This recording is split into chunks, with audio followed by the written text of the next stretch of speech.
This ancient city was a place of learning, of building, of reaching beyond the horizon. Here, the stars were charted. The minutes in an hour were counted. The shape of the world was studied. It wasn't confusion that lived here. It was structure. It was vision. We're not here to judge the past through the lens of doctrine, but to witness it for ourselves. Let's go back to the time, the place, the people, and see what was really there.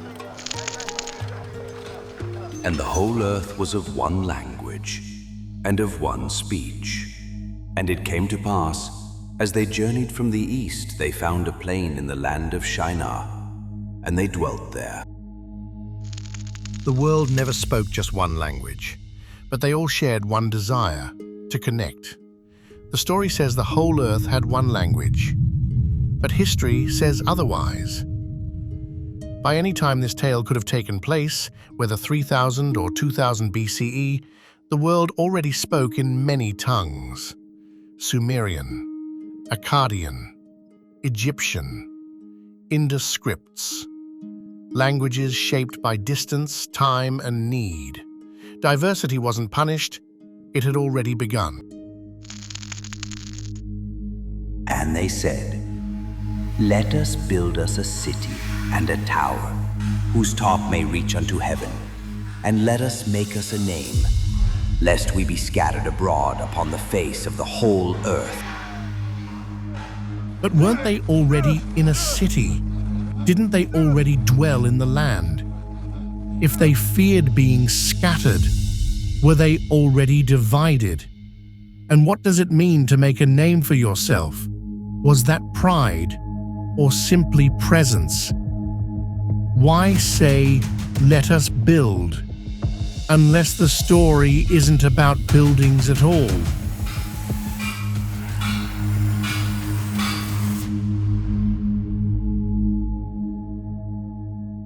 Babylon wasn't a campfire and a blueprint. It was already a marvel of planning, of science, and of human progress.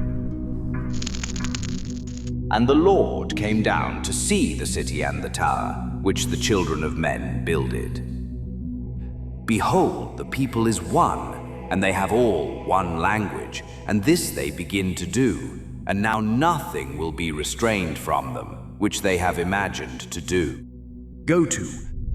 Let us go down, and there confound their language, that they may not understand one another's speech.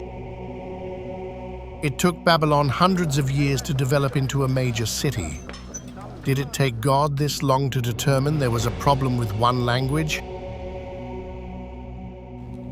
So the Lord scattered them abroad from thence, upon the face of all the earth, and they left off to build the city. Therefore is the name of it called Babel, because the Lord did there confound the language of all the earth. And from thence did the Lord scatter them abroad upon the face of all the earth. What happens when unity is interrupted by a force no one invited?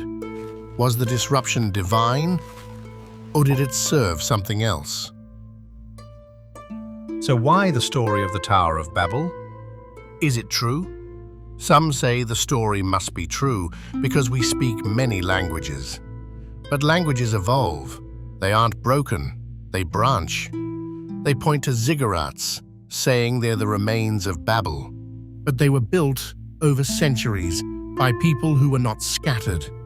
Others claim cultures tell similar tales, as if that confirms Babel. But shared myths don't prove truth.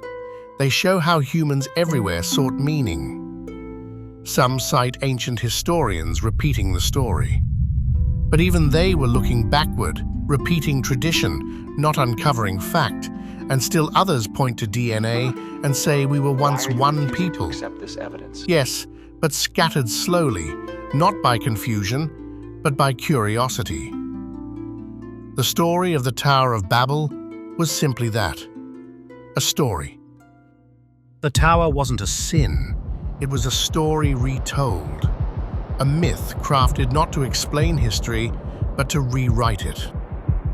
In the stories of Sumer, Akkad, and Babylon, written hundreds of years before the biblical account, towers reached to the gods, not to threaten them, but to meet them, to offer tribute, to align heaven and earth, to understand the divine through shared space. But the Bible's version rewrote that intent, turning connection into defiance. It claimed that language was broken by divine punishment. The crime was building a building to reach the heavens, but the truth is simpler and more human. People moved. They settled.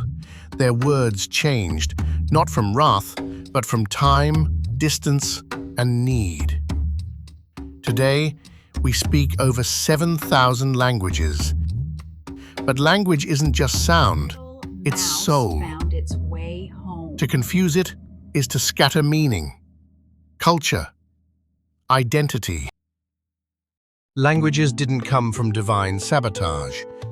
They evolved over millennia, shaped by migration, environment, isolation, and innovation.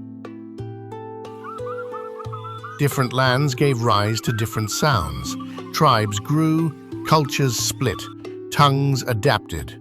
Language reflects our paths, not our punishments.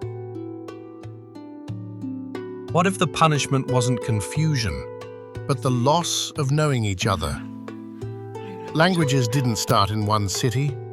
They grew, like people do, from sound to symbol, from need to nuance. Love you so much. What if the tower was never the problem? What if it was the fear of what people could become together? Free, united, and unafraid. History doesn't ask for your faith. It only asks for your curiosity. If this made you think, the next chapter is coming. Stay tuned. Somewhere up there, the real story has always been waiting. This is Before the Myth, the story behind the stories.